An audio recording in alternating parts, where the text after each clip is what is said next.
What if I told you that the worst global economic crisis since the Great Depression began with a simple question? Can you afford your house?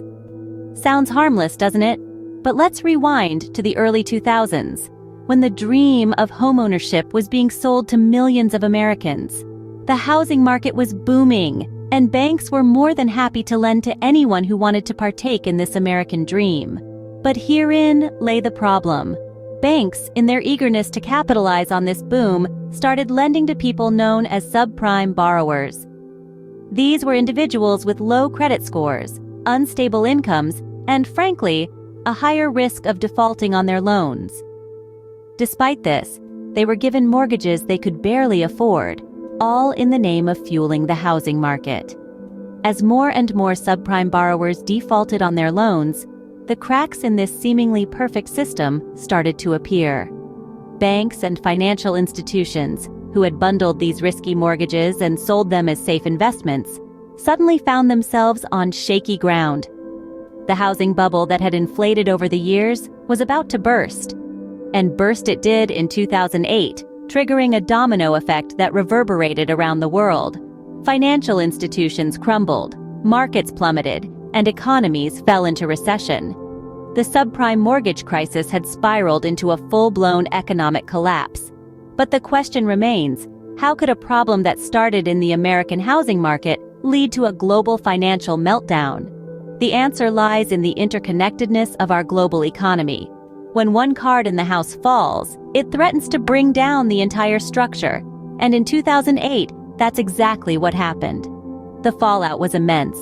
Jobs were lost, businesses went under, and millions were left to grapple with the financial and emotional toll of the crisis. But this wasn't just a story of loss and despair.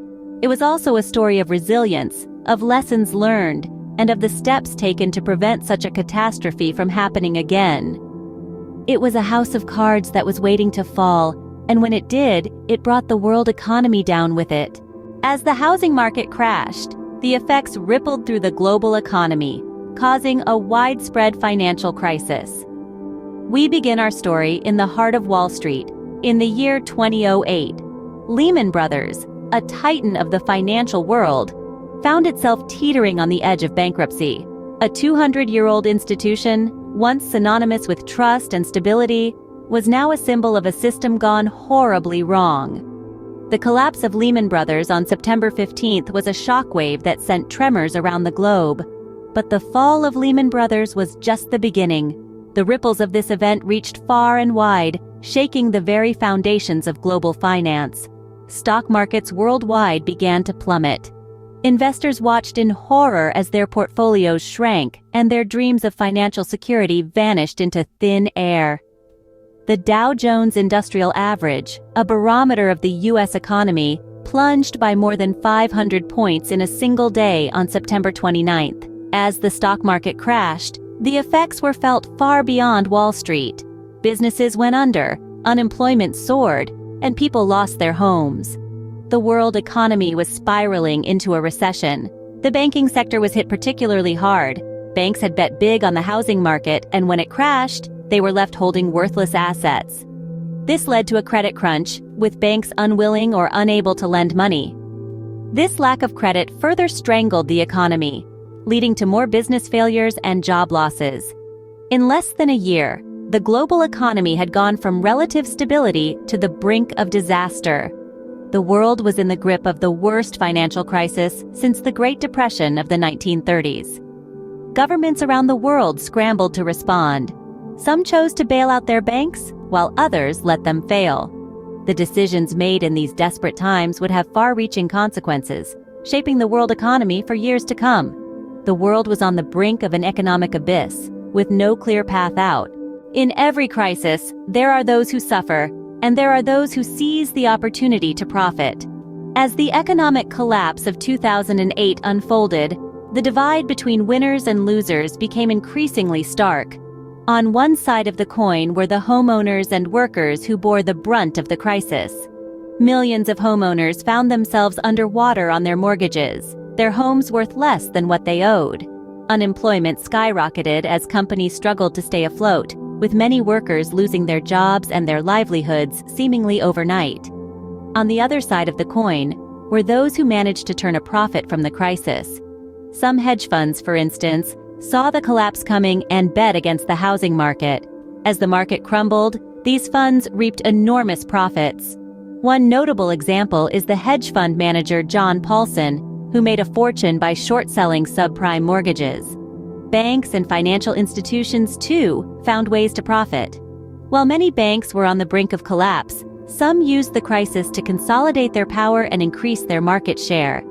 They bought up failing banks at bargain prices, effectively becoming bigger and more powerful in the wake of the crisis. But let's not forget the middlemen, the credit rating agencies. Their role was supposed to be the neutral arbiters of risk. But as we've seen, they were far from neutral. They gave high ratings to risky mortgage-backed securities, contributing to the bubble that eventually burst. And when it did, they were quick to downgrade, accelerating the crash and profiting from the chaos. Yet it's important to note that not all winners were opportunistic. Some were simply well-prepared or lucky. They had diversified portfolios or had invested in sectors that were less affected by the crisis, like technology or healthcare.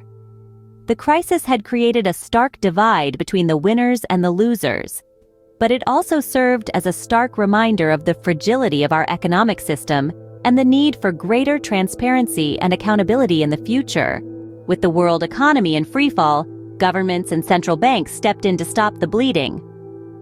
In a time of unprecedented economic turmoil, these entities had to make swift and decisive actions to halt the crisis. In the United States, the government responded with an aggressive bailout plan. The Troubled Asset Relief Program, or TARP as it is more commonly known, was a $200 billion initiative aimed at purchasing distressed assets, particularly mortgage-backed securities, from financial institutions. This move was designed to stabilize the financial sector and prevent its collapse. Across the pond, the United Kingdom adopted a similar approach. The British government injected billions of pounds into some of the country's largest banks, effectively nationalizing them. This bold move was aimed at restoring confidence in the banking system and preventing a further deepening of the crisis. Monetary easing was another crucial tool used to combat the crisis. Central banks around the world slashed interest rates to historic lows, aiming to encourage borrowing and stimulate economic activity. Quantitative easing, a policy of buying up government and corporate bonds to increase the money supply, was also widely adopted. Regulatory reforms were implemented as well to prevent a repeat of the crisis. In the United States, the Dodd-Frank Wall Street Reform and Consumer Protection Act introduced a raft of measures aimed at increasing transparency and accountability in the financial sector. It included provisions to protect consumers and prevent institutions from becoming too big to fail. But these interventions were not without controversy. Critics argued that bailouts rewarded reckless behavior and created moral hazard. There was also concern about the long-term effects of monetary easing, such as the risk of inflation. Despite these concerns, it's hard to deny the impact these interventions had. They helped to stabilize the global financial system and prevented a complete meltdown. The intervention was controversial, but it arguably saved the world economy from a total collapse. A decade has passed since the 2008 economic collapse, but its effects are still being felt today. The landscape of the global economy was dramatically altered, with the crisis leaving lasting impacts that are discernible even now.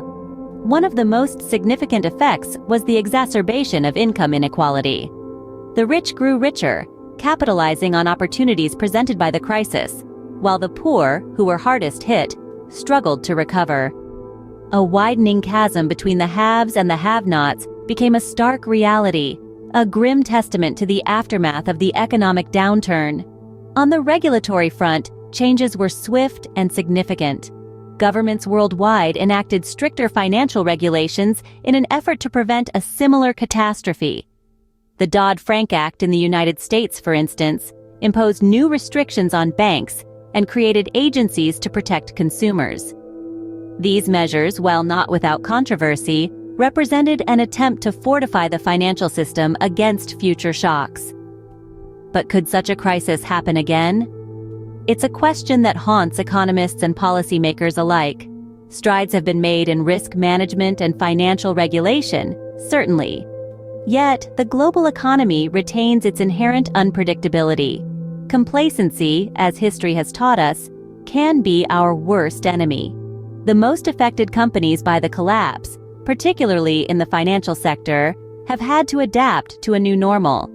Some have emerged stronger and more resilient, while others have struggled to regain their footing. The least affected companies, often those that were able to capitalize on the crisis, have continued to thrive. In the end, the 2008 economic collapse served as a harsh lesson in the vulnerabilities of our global economy. It compelled us to reevaluate our systems and strategies to shore up against potential future crises. The 2008 economic collapse was a stark reminder of how fragile our global economy can be. It's a lesson we can't afford to forget.